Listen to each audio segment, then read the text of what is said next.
하노이 경찰은 도시의 여러 도로에서 성매매 여성에 대한 대대적인 단속에 나섰습니다. 이 여성들이 수사본부로 이송된 직후 우리는 그들과 만나서 몸으로 먹고 사는 직업에 대한 이야기들을 들을 수 있었습니다. 제가 만난 3명의 여성은 은구옌 티 하이, 1992년생, 쯔엉 티 누, 1996년생, 은구옌 티 호아이, 1997년생입니다. 이 3명 모두 시골에서 하노이로 와서 성매매를 하고 있습니다. 하이는 자신의 집이 하노이 외곽에 있으며 부모님이 농사 일을 하시고 가족이 4형제 자매로 이루어져 있고 하이가 막내라고 말했습니다. 5학년을 마친 후 하이는 집에서 부모님을 도와 농사 일을 하게 되었습니다. 그 이야기를 하던 하이는 갑자기 옆에 앉아있는 호아이 피부가 호두색인 여성을 바라보며 비유했습니다. 지금은 이렇게 하얗게 변했지만 하노이에 처음 왔을 때는 호아이보다 더 까마았어요. 시골에서는 제가 혼자서 농사를 지었고 날씨가 너무 더운 날에는 누에게 도와달라고 부탁했고 자기가 집안 농사를 다 끝낸 후에는 제 농사도 도와줬습니다. 하이의 말에 따르면 한 년 조금 넘게 전에 그녀는 시골에서 하노이 내지로 와서 일자리를 찾으려 했지만 구할 수 없었고 그러다가 친구가 성매매를 하자고 해서 동의하게 되었고 고향으로 돌아가서 누에게도 같이 일하자고 제안했습니다. 하이는 이렇게 말했습니다. 우리는 밤에 손님을 받고 낮에는 자거나 개인 용품을 사러 다닙니다. 매일 밤 손님이 많으면 3명까지 받을 수 있지만 손님이 없는 날에는 아무도 오지 않습니다. 우리는 길거리에서 일하는 여자들이라 가격도 저렴해요. 한 손님당 20만 동을 받고 방값이 5만 동이 들어가서 나머지 15만 동밖에 남지 않아요. 제 월세는 1,700만 동이고 누는 1,200만 동을 냅니다. 매일 우리는 스쿠터를 8만 동에 빌리고 둘이 함께 타기 때문에 렌탈비가 절반으로 줄어듭니다. 그 외에도 화장품 비용도 들고 한 달 동안 모은 돈은 별로 남지 않아요. 돈을 벌어도 모두 다 나가버려요. 직업에 대해 하이는 씁쓸하게 말했습니다. 많은 사람들이 우리가 젊어서 손님이 많을 거라고 생각하지만 손님도 다양한 유형이 있어요. 많은 손님들은 오히려 늙은 여자를 좋아해요. 40대, 50대 여성들도 여전히 손님을 많이 받아요. 그들은 우리보다 손님을 더 잘 다루어요. 어떤 날에는 우리가 초대해도 손님이 바로 너희는 젊어서 자만한다. 나는 늙은 여자가 더 좋다고 해요. 손님들이 보통 20대, 30대인데도 U40, U50을 좋아해요. 심지어 우리 자주 서 있는 쩐카인 두거리에서는 어떤 여성은 키가 1.3m밖에 안 되지만 손님이 많아요. 아마도 그들이 특이한 것을 시도해보고 싶어 하는 것 같아요. 옆에 앉아있던 동양 친구가 말문을 열었다. 가장 부끄러운 건 환각제에 취한 손님을 만났을 때예요. 그들의 눈이 부풀어 오르고 멍한 표정을 지을 때 정말 무서워요.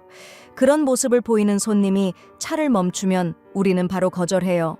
이 일에 오래 종사한 언니들이 말하기를 마약에 취한 손님과 함께 해야 한다면 그들을 포커나 삼자놀이에 집중시키라고 해요. 그렇게 하면 취기가 가면 성관계를 요구하지 않을 수도 있어요. 만약 우리가 그들을 설득하지 못하거나 말싸움을 하면 맞을 수도 있어요. 성관계 중에도 많은 고통을 겪게 되죠. 누는 한숨을 쉬며 말했다. 우리는 시골에서 이곳으로 올라왔어요. 손님 중에 문신이 가득한 사람을 보면 도망가요. 어떤 날은 거친 놈들이 오토바이를 세우고 우리가 따라와서 서비스를 하라고 요구해요. 거절하면 손님을 안 받으면 여기서 뭘 하냐고 욕을 하며 발로 얼굴을 차고 우리를 차에 태워가요. 끝나고 나면 돈 안 받고 가도 된다고 말하기도 해요. 그래서 이런 손님을 멀리서 보고 도망치는 거예요. 그런 거친 사람들은 대개 경험이 많은 성매매 언니들만 초대해요. 그리고 그 언니들은 대부분 도시 출신이에요. 40대 후반에서 50대 초반의 언니들은 가격이 많이 나가요. 보통 250에서 300만 원이에요. 기자와 대화를 나누던 중 16세 소녀 은구엔 티 호아이도 덧붙였다. 저는 이 일을 시작한 지 한 달도 안 됐어요. 지난달에는 엄마에게 500만 동 정도 보냈어요. 제 동생 학비를 내기 위해서요. 우리는 보통 오후 7시부터 새벽 1시까지 손님을 받아요. 언니들이 말하기를 늦은 시간에 손님들은 대부분 상태가 안 좋거나 술에 취했거나 거친 사람들입니다. 저는 다리가 길어서 여러 번 도망쳤어요. 호아이는 청소년답게 순진한 표정을 지으며 웃으며 말했다. 어젯밤 경찰 아저씨들이 저를 잡으셨는데 만약 한 명의 경찰관만 있었더라면 도망쳤을 수도 있었겠지만 다른 경찰관이 먼저 달려와서 기다리고 있었어요.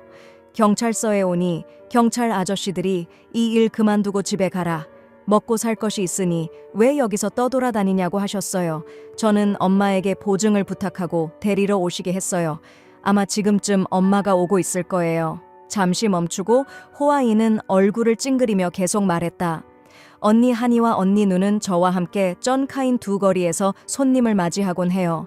두 언니는 시골에서 일에 익숙하고 모든 것을 할 줄 알아요. 저는 시골 출신이지만 부모님이 많이 챙겨주셔서 밥도 안 하고 집도 안 청소해요. 작년에는 아버지가 교통사고로 돌아가셔서 이제는 엄마와 7학년 동생만 남았어요. 호아이는 계속해서 말했다. 저는 시골에 있으면 친구들이 자꾸 물어보곤 해요. 물어보면서 모여서 음료를 마시거나 포커를 하자고 해요. 최근에는 제 남자친구가 경찰에 붙잡혔어요. 상해 의도, 불법 구금, 마약 사용으로 기소되었죠. 나중에 재판 결과로 몇 년형을 선고받을지 모르겠어요. 만약 남자친구가 빨리 출소하면 기다릴 거고 그렇지 않으면 다른 사람과 결혼할 거예요. 호아이의 이런 단순한 생각들은 저를 안타깝게 만들었습니다. 헤어지기 전에 하이는 저에게 당부했습니다. 언니, 제 진짜 이름과 주소는 적지 말아주세요.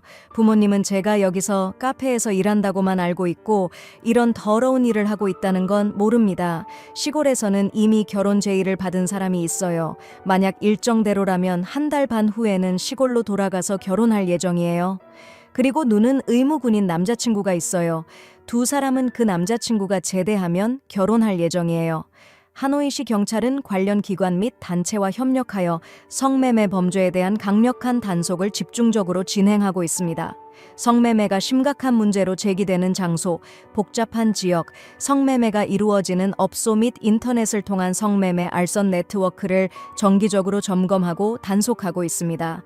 따라서 하노이시에서 성매매 문제는 크게 통제되었으며 공개적으로 성매매가 이루어지는 지점은 더 이상 존재하지 않습니다.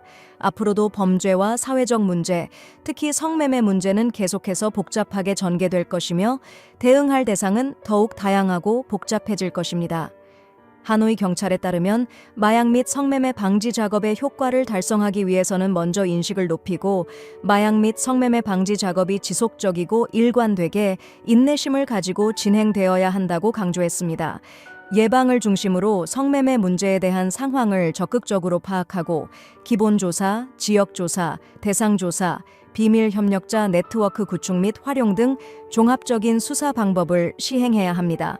또한 마약 및 성매매 사건에 대한 수사, 기소, 재판 절차를 긴밀하게 협력하여 공정하고 철저하게 진행하고 범죄가 누락되지 않도록 해야 합니다. 관련 기관 및 부서와 협력하여 주요 사건을 판결하고 이동 재판을 통해 범죄 예방 및 사회적 경각심을 제고하며 대중이 마약과 성매매 방지에 참여하도록 유도해야 합니다. 친애하는 시청자 여러분, 이제 블로그의 시간이 다 되었습니다. 여러분의 의견을 비디오 아래 댓글란에서 받아보기를 매우 기대하고 있습니다.